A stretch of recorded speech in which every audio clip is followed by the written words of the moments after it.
Welcome back to the David Pakman Show. My name is Brittany Page from the Page Perspective here on YouTube.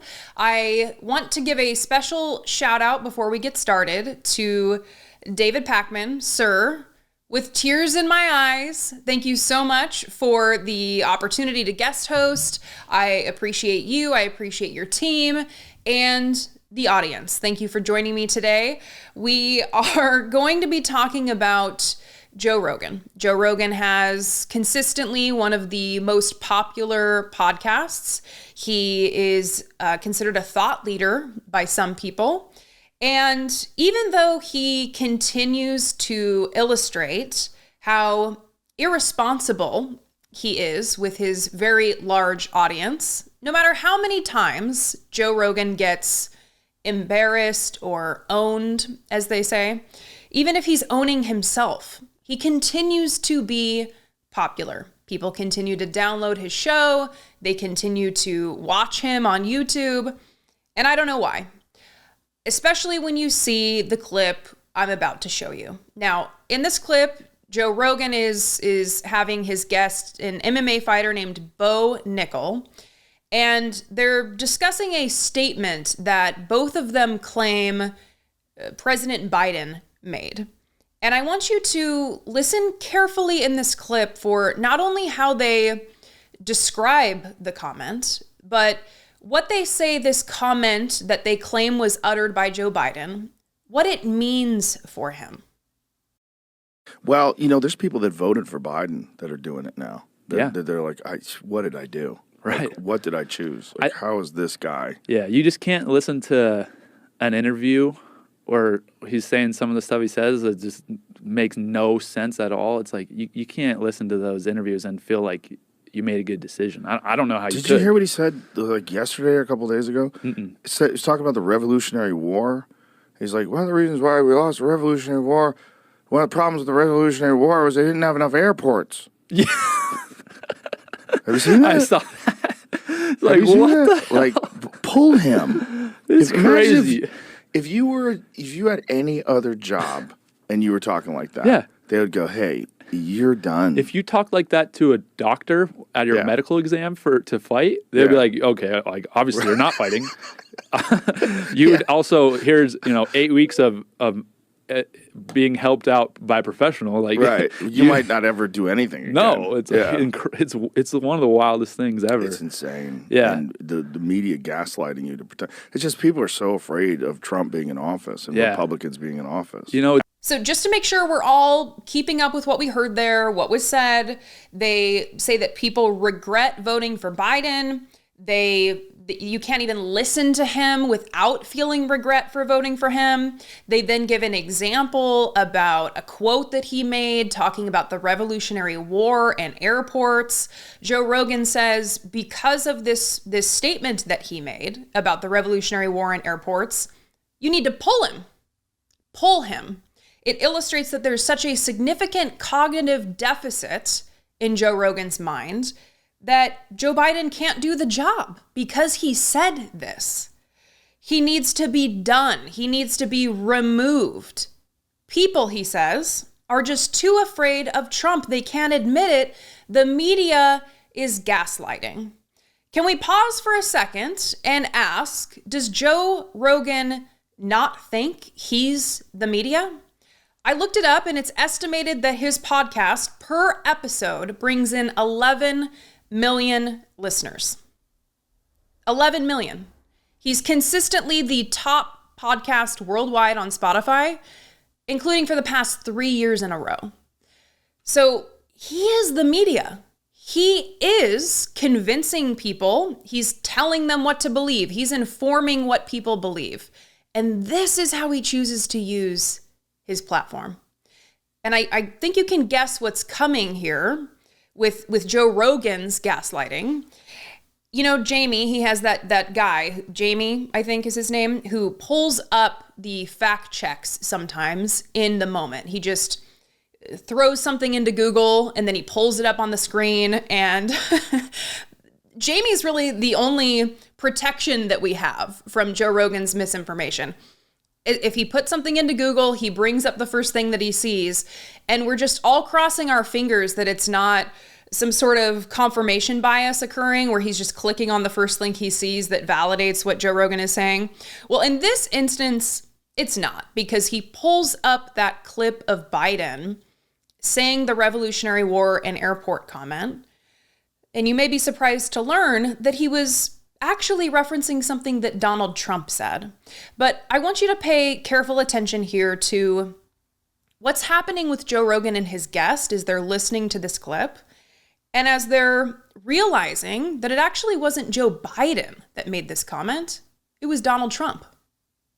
Out the guy, I'm like, man. Well, you know, it's just the media narrative. I mean, so many people were fed this lie that the Russia collusion. Yeah. Was this? Is this the video you're talking about? Let me see what this one says. I don't think it is. What? By the way, the same stable genius that said the biggest problem we had in the Revolutionary War is we didn't have enough airports. Whoa. Yeah, that's it. Whoa. Right, What? Just for the record. Is that fake? It's not fake, but he was referencing Trump saying that. Here's what Trump saying it in 2019. Oh. Donald Trump said something about that. He didn't say Jesus. He said a stable genius, and that's where the transcription. Let me hear what it says. What did he say? In June of 1775, the Continental Congress created a unified army out of the revolutionary forces encamped around Boston and New York, and named after the great George Washington, Commander-in-Chief.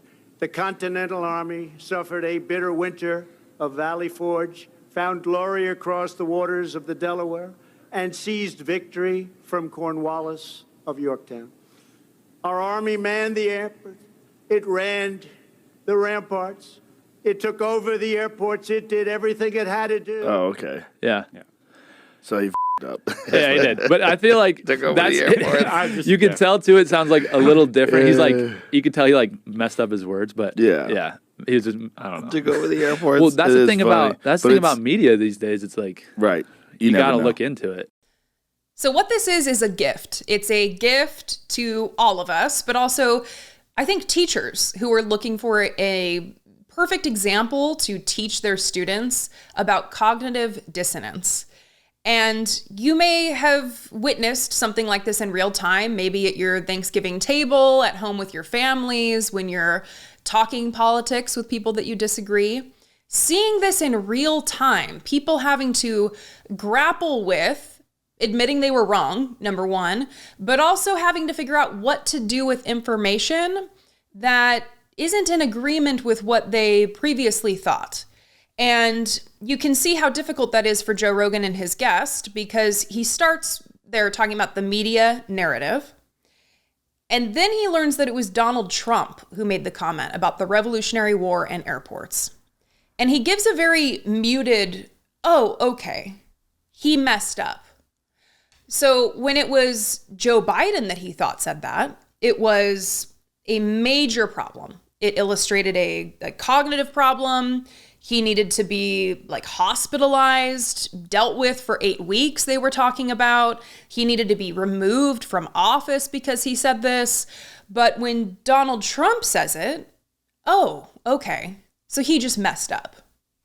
I mean, come on. What are we doing here, Joe Rogan? He also said that's the thing about the media these days, or his guest said this, that's the thing about the media these days. You got to look into it. You know what? I really agree with that. You really do need to look into it, especially when you're listening to Joe Rogan, especially when you're listening to him. So can we stop pretending now that Joe Rogan is a thought leader? He has the brains of millions of people in his hands, and he fact checks nothing. He just sits there and is like, oh yeah, I saw this headline the other day, and I saw this, and I saw this. But he's filtering it through his own perception, which is clearly biased in favor of defending Donald Trump and criticizing unfairly, in a way that is not factual, Democrats. So I'm eager to see if Joe Rogan ever addresses any of these instances of him owning himself. It seems like he can just move along without addressing it, give a half apology when he messes up, and then just move forward. But I'm wondering, when is it finally going to stick for him? When is that going to happen? I'd love to know. Let me know what you think in the comments. No matter your genetics or lifestyle choices, as humans, we all share some basic foundational nutritional needs, and properly replenishing your nutrients daily is important for gut health, stress management, immune system, and that's where our sponsor AG1 comes in. AG1 is a foundational nutrition supplement. It supports your body's universal needs with something that you can easily absorb and utilize. So instead of a multivitamin or fumbling around with 10 different vitamin bottles, I've just replaced all of it with one scoop of AG1.